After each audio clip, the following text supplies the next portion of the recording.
नमस्कार साथियों, मैं अभिनंदन वशिष्ठ अवस्थी के ऑनलाइन प्लेटफॉर्म पर आपका स्वागत है। हम लेकर आए हैं यहाँ पर जो 16 टेस्ट सीरीजों की श्रृंखला चल रही है उसका चौथा पेपर जो कि दिनांक 31 अगस्त को हो रहा है, उसका हम टेस्ट सॉल्यूशन लेकर के आए हैं। टेस्ट सॉल्यूशन में मैं हिंदी के प्रश्नों के उत्तर लेकर के आया हूँ, जिसमें हम कुछ प्रश्न हैं और प्रश्नों का तो आपको पता है कि सिलेबस के अनुसार इसमें 9 प्रश्न होते हैं, 5 व्याकरण के तथा 4 शिक्षण विधि के। प्रश्न संख्या 1, असंगत विकल्प का चयन कीजिए। यानी ये संधि संबंधी प्रश्न है। इसमें एक विकल्प कैसा है? असंगत। तथैव वृद्धि संधि बिल्कुल सही है। तथा प्लस ए, आ के बाद ए होता है तो आई बन जाता है। सख्यागमन यण संधि बिल्कुल सही है। सखी प्लस आगमन।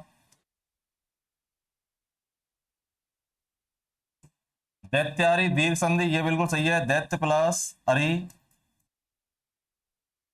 अनैश्वर। अब आई देख करके कुछ छात्र ये सोचेंगे, जो रटी रटाई चीज होती है, कि आई देख करके औ देख करके इस तरीके से कुछ कर देते हैं कि ये आई दिख गया तो हमको वृद्धि संधि करनी है। ऐसा नहीं है, ध्यान रखें। एक अव्यय शब्द है अन, जो कि उपसर्ग की तरह प्रयुक्त होता है। इस उपसर्ग को यानी इस अव्यय शब्द को जब प्रयोग में लिया जाता है तो बाद वाले शब्द का आरंभ हमेशा स्वर वर्ण से होता है। किससे होता है? आपका स्वर वर्ण से। तो यहां पर क्या है? आपका ऐश्वर्य। एक है हिंदी का अन, जब इसका प्रयोग होता है तो बाद वाला शब्द जो मूल शब्द है उसका आरंभ होता है व्यंजन वर्ण से। किससे होता है? व्यंजन वर्ण से। जैसे अनपढ़, अनदेखा, अनकहा, अनसुना, अनमेल, अनमोल, अनचाहा। अब यहां पर देखिए दूसरा शब्द और देखते हैं, जैसे अन प्लस औदार्य।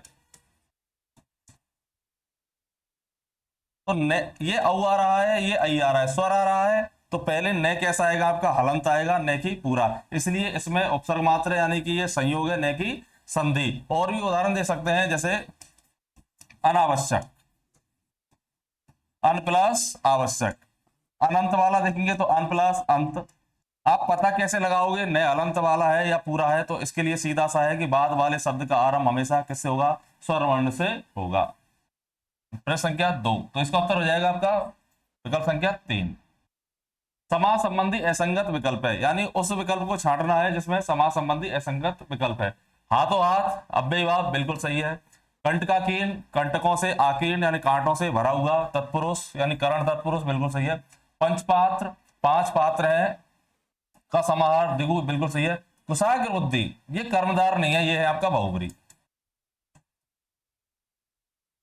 कुशाग्र बुद्धि का मतलब हुआ कुश के अग्रभाग के समान बुद्धि है जिसकी, अर्थात ऐसा कोई भी व्यक्ति, महिला पुरुष कोई भी हो सकता है जो प्रतिभाशाली है। ठीक है, तो कुशाग्र बुद्धि।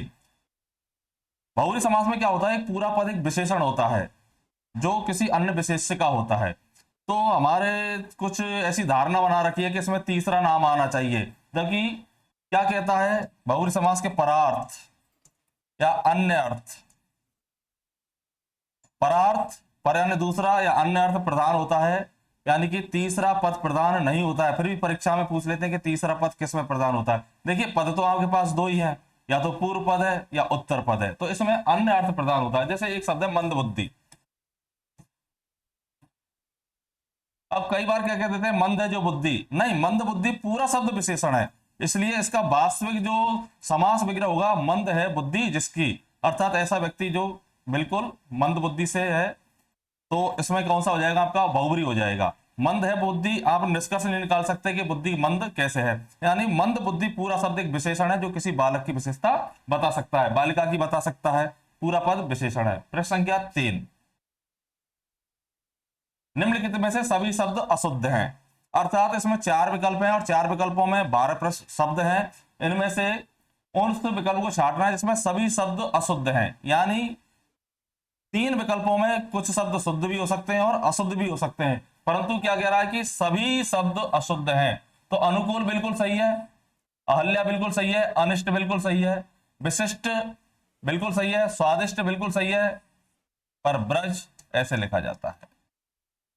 अनधिकार बिल्कुल सही है, पुनर्वलोकन बिल्कुल सही है, सत्यानुसार बिल्कुल सही है। चरमोत्कर्ष यह अशुद्ध है। चरमोत्कर्ष कैसे लिखेंगे?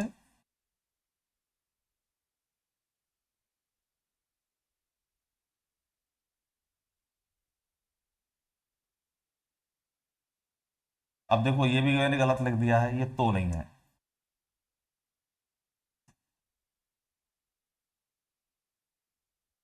चरम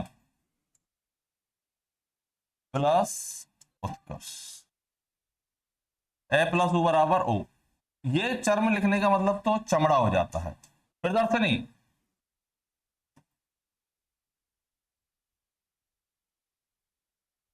प्रदर्शन में ई प्रत्यय, ठीक है, एक है इनी प्रत्यय।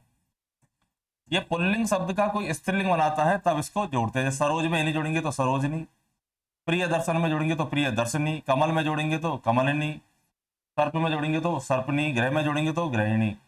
भागीरथ शब्द होता है भगीरथ, भागीरथ कोई शब्द नहीं है। और इसमें यदि ई प्रत्यय जोड़ते हैं तब क्या बनता है आपका भागीरथी, अपत्यवाचक शब्द भागीरथी। तो उत्तर क्या हो जाएगा, विकल्प संख्या 4। इसमें सभी शब्द कैसे हैं आपके अशुद्ध। अगला देखिए, एक लाठी से हाँकना मुहावरे का अर्थ है। समान भाव से देखना, एक सा व्यवहार करना, उचित अनुचित के विचार बिना, सभी के साथ समान व्यवहार, उपयुक्त सभी। देखो प्रश्न अच्छा है और विकल्प भी अच्छे हैं। एक लाठी से हाँकना और एक शब्द है आपका एक आंख से देखना, तो एक आंख से देखना है तब तो उत्तर क्या हो जाता है, समान भाव से देखना। और एक लाठी से हाँकना यानी आप कोई ऐसा कदम नहीं उठा रहे हैं कि क्या सही है और क्या सही नहीं है, और सीधा सबके साथ कैसा व्यवहार कर रहे हैं, समान, यानी उचित अनुचित के विचार किए बिना सभी के साथ एक जैसा व्यवहार करना। इसका अर्थ मुहावरा है एक लाठी से हाँकना। असंगत विकल्प है, रमा की साड़ी पीली है, विधेय विशेषण बिल्कुल सही है। साड़ी की विशेषता बता रहा है, क्या होता है विधेय विशेषण और उद्देश्य विशेषण। यदि कोई भी विशेषण विशेष से पूर्व है तो उद्देश्य विशेषण या विशेष विशेषण है, और कोई भी विशेषण विशेष के बाद है यानी संज्ञा या सर्वनाम के बाद है तो वो क्या कहलाता है आपका विधेय विशेषण। विधेय विशेषण होता है वो समानाधिकरण विशेषण होता है। विधेय विशेषण कौन सा होता है आपका, समानाधिकरण विशेषण होता है। ठीक है, तो ये तो बिल्कुल सही है। इस बालक को छोड़ दो, तो इस बालक, तो बालक की ओर संकेत कर रहा है, सार्वनामिक विशेषण है, बिल्कुल सही है। यह बालक सुंदर है, यह बालक की ओर संकेत कर रहा है, सार्वनामिक विशेषण। और सुंदर, तो इसमें दो विशेषण है, एक तो हो गया उद्देश्य विशेषण, तो उद्देश्य विशेषण तो क्या हो गया यह, और विधेय विशेषण क्या हो गया आपका सुंदर, तो ये भी सही है। तो विकल्प संख्या 4 में क्या गड़बड़ है ये देखते हैं। विद्वानों का सम्मान करो, ये देखो विद्वान शब्द विशेषण है। विद्वान शब्द क्या है आपका विशेषण है। कोई भी गुणवाचक विशेषण यदि औकारांत हो जाए, कैसा हो जाए आपका औकारांत हो जाए, तो वो संज्ञा बन जाता है।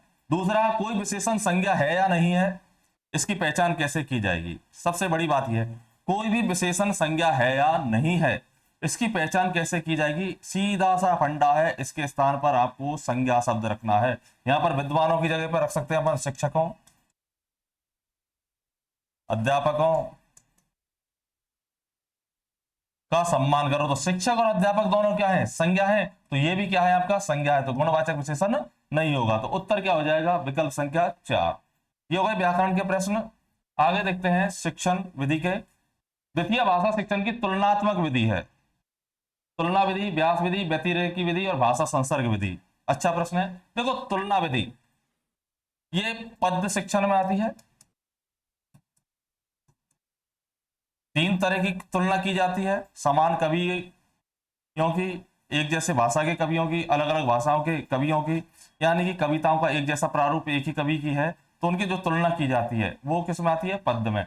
व्यास विधि, इसमें जो अध्यापक या मार्गदर्शक होता है वो एक कथावाचक की तरह अपनी गद्दी पर बैठ जाता है और वहीं से मार्गदर्शन करता रहता है, वहीं से व्याख्या करता रहता है।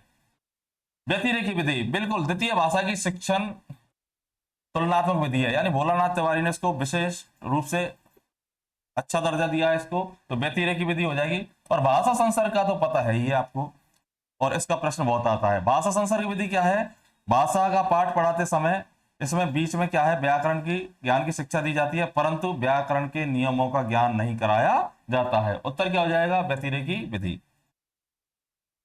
कविता शिक्षण का मुख्य उद्देश्य क्या है, यानी कविता शिक्षण किस लिए होती है? कथात्मक में अभिनय तो बिल्कुल होगा ही नहीं, ये तो नाटक में होगा। लय गति का ज्ञान कराना, देखो लय गति का ज्ञान कराना ये प्राथमिक स्तर पर थोड़ा सा केवल रसास्वादन के लिए होता है। बड़े स्तर पर जो होगा वो क्या है आपका भावात्मक व सौंदर्य प्रदान, यानी जो कविता शिक्षण का मुख्य उद्देश्य क्या होता है? भावात्मक होता है और सौंदर्य प्रदान करना होता है। तो उत्तर क्या हो जाएगा? विकल्प संख्या 1। ध्वनियों का प्रतीकों में लिपिबद्ध करना, यानी ध्वनि है और प्रतीकों में लिपिबद्ध करना, ये सीधा सा है। कोई भी ध्वनि जो हम बोल रहे हैं उसको लिपिबद्ध करेंगे, तो लिपिबद्ध कैसे होगी? श्रवण से तो हो नहीं सकती, सुनेंगे हम, उच्चारण से हो नहीं सकती, पठन से हो नहीं सकती, तो किससे होगी? आपकी लेखन से।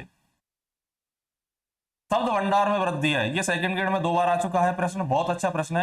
यानी आपको शब्द भंडार में वृद्धि किससे कर सकते हैं आप? तो देखो गद्य शिक्षण से तो कोई मतलब ही नहीं है और पद्य से मतलब नहीं है, कहीं कहीं सॉरी व्याकरण शिक्षण से तो आपको कोई मतलब ही नहीं है। व्याकरण शिक्षण से केवल क्या कह रहा है? शब्द भंडार में वृद्धि नहीं होगी, केवल आपको शुद्ध अशुद्ध का ज्ञान होगा। शुद्ध क्या है और अशुद्ध क्या है व्याकरण शिक्षण से, यानी शब्दों के भंडार में वृद्धि नहीं हो सकती है, केवल शुद्ध अशुद्ध शब्दों का ज्ञान हो सकता है। पद्य शिक्षण से कोई मतलब ही नहीं है आपको, तो उत्तर क्या रहेगा आपका? गद्य शिक्षण, रचना शिक्षण नहीं होगा। गद्य शिक्षण जैसे उपन्यास पढ़ रहे हैं अपन, कहानी पढ़ रहे हैं, नाटक पढ़ रहे हैं, कोई भी रचनाएं निबंध पढ़ रहे हैं, तो गद्य शिक्षण में भंडार में वृद्धि किससे होगी? गद्य शिक्षण से। मान लो अपन अखबारी पढ़ रहे हैं, कुछ शब्द ऐसे आ जाते हैं, इनको शब्दकोश से देखते हैं, तो गद्य शिक्षण में वृद्धि इसी से होगी। 9 प्रश्न पूरे हो चुके हैं। इसके बाद हम लेकर आएंगे L2 हिंदी के, जिसमें 60 प्रश्न व्याकरण के हैं तथा 10 प्रश्न शिक्षण विधि के, यानी कुल 70 प्रश्न। इसका सॉल्यूशन जल्दी लेकर के आ रहे हैं। धन्यवाद।